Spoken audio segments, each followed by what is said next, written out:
4:55 a.m. Lagos is still dark. Inside a glass office tower on Victoria Island, one woman moves through empty hallways like a ghost nobody notices. Her name is Ndidi Eze, 34 years old, a cleaner. Every night, she wipes desks that belong to people who make more in 1 hour than she makes in a week. Tonight is different. At 4:55, she finishes the 12th floor early, 3 minutes ahead of schedule. She doesn't rest. She walks into the small supply closet at the end of the hallway, pulls out a folding stool, and sits under a flickering bulb. From her bag, she takes out a second-hand accounting textbook, pages torn, cover taped twice. She opens it to a bookmarked page and begins to read. This is her hour, 5 to 6 a.m., before the sun rises, before the building fills with people who don't know her name. Nobody assigned her this hour.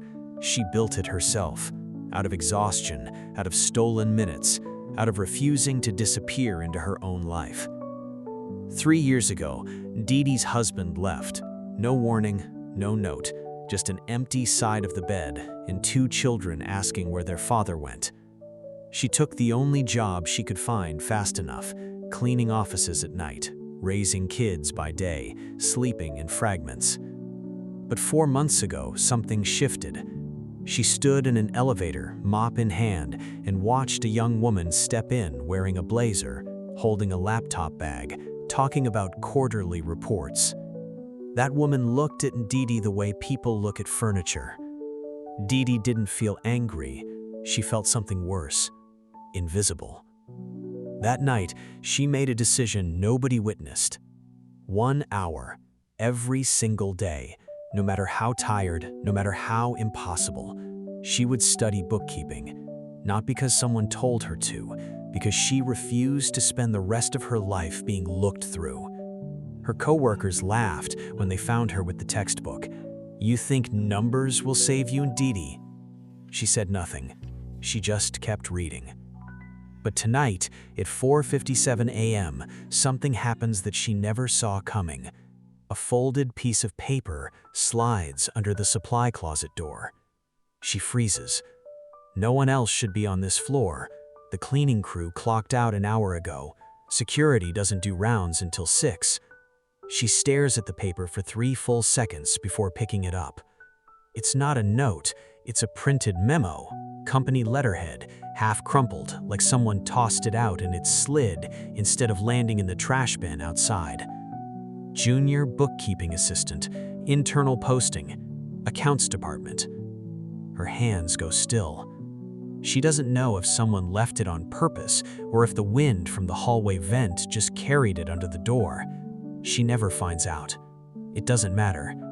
What matters is the deadline printed at the bottom. 2 days. Ndidi has never applied for anything in this building. She empties trash cans in this building. She has cleaned the desk of the man whose name is listed as hiring manager on that memo, Mr. Adeyemi. Every night for 2 years, he has never once looked up from his monitor to say her name.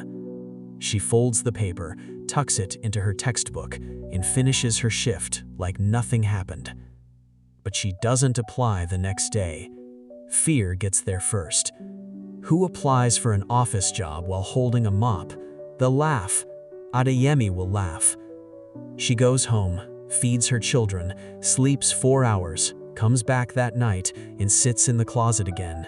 Same stool, same hour, same book. Except this time, she's not just reading, she's practicing. Real ledgers, real formulas. She writes out mock account balances on the back of old receipts because she can't afford a fresh notebook. Day 2 of the deadline arrives, 11 p.m. She's cleaning the executive floor when she sees light under Adeyemi's office door. He's still here, late, tie loosened, staring at a spreadsheet with the particular exhaustion of a man losing an argument with numbers. She could walk past, nobody would blame her. Instead, her cart stops. She knocks. He looks up, surprised anyone's still on this floor besides him. Yes? Her voice shakes on the first word, then steadies. "Sir, I saw the posting for the bookkeeping assistant role. I want to apply." Silence. He looks at her uniform, at the mop bucket behind her, at the calluses on her hands gripping a folded piece of paper, her own handwritten bookkeeping ledger, 3 months of work carried in her pocket every night just in case. He doesn't laugh. He says something worse. "The deadline closed 40 minutes ago." Something in Ndidi's chest drops. 40 minutes, 3 months of 5 a.m. mornings, gone because of 40 minutes. She nods, whispers, "I understand, sir," and turns to leave, because that's what she's always done, absorbed the loss quietly, kept moving. But her foot stops at the door. She turns back around. "Before I go, can I show you something?" Adeyemi frowns, checks his watch. He's tired, he wants to go home. But something about her voice, steady now, not begging, makes him pause. She walks to his desk and lays down the folded paper from her pocket. It's not a resume, it's a practice ledger, 30 pages of handwritten mock accounts, balanced to the kobo, done on the backs of old receipts because she couldn't afford notebooks. Adeyemi picks it up slowly. He flips through page after page, his eyebrows rise. He recognizes the formulas: reconciliation, double entry, depreciation schedules, textbook accurate, self-taught precision. "You did this where?" "Supply closet, 12th floor, 5 to 6 every morning." He looks at her, really looks, for the first time in 2 years. For how long? 94 days. He doesn't say anything for a moment. Then he closes the ledger, sets it down, and says the words that will replay in Ndidi's mind for the rest of her life. "The posting is closed, but I'm the one who decides who interviews for the position I create next quarter. Be here Monday, 8 a.m. Bring this." Ndidi doesn't cry in front of him. She waits until she's back in the stairwell, alone, mop bucket beside her, and there, sitting on the concrete steps, she finally lets it out. Not sadness, something she hasn't felt in 3 years. Hope, with evidence behind it. She doesn't tell her children that night. She doesn't want to promise something that might still fall apart. Monday comes. The interview lasts 11 minutes. Adeyemi doesn't ask about her past. He asks her to reconcile a live account in front of him. She does it in 6 minutes, no mistakes. He hires her on the spot, not out of pity, because the numbers on the page don't know she used to be invisible. 6 months later, Ndidi Eze sits at a desk on the 7th floor, not the closet, not the 12th floor storage room, a real desk with her name printed on a small plastic plate, N.E., accounts. She still wakes at 4:30 a.m., The hour never left her, it just changed shape. Now she studies for her professional bookkeeping certification before her children wake up. Old habits don't disappear when life gets easier. They're the reason life got easier. One morning, a new cleaner is assigned to the 7th floor. A young man, maybe 22, moving slow, eyes down, the way she used to move.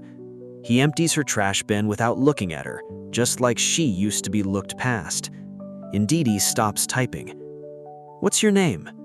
He looks up, startled that someone in a blazer is speaking to him like he's a person. "Toby, Ma. Toby, you have 1 hour today that nobody is asking you for. What do you do with it?" He shrugs. "Sleep, Ma. Rest small." She almost tells him her whole story. She doesn't. Instead, she slides a folded piece of paper across the desk, blank, except for one line at the top. "What do you want to be unable to ignore? Fill this with anything, then give it back to me in 90 days. He doesn't understand yet, that's fine. She didn't either in the beginning. That night, Ndidi walks home past the old glass tower, lit gold from the inside, and for the first time she looks up at it, not as a building she cleans, but as a building she belongs to. She thinks about the version of herself who sat in a supply closet with a taped-together textbook, believing 1 hour couldn't possibly matter. She was wrong. It was the only thing that ever did. No one becomes who they are in a single moment. They become it in the hour nobody sees, repeated until the world finally does. Your quiet hours are never wasted. They are building a version of you the world hasn't met yet. So tomorrow, when nobody is watching, show up again. And if stories like Ndidi's remind you that your life can still change, subscribe to Rise Within. We'll keep bringing you stories that remind you to never give up on the person you're becoming.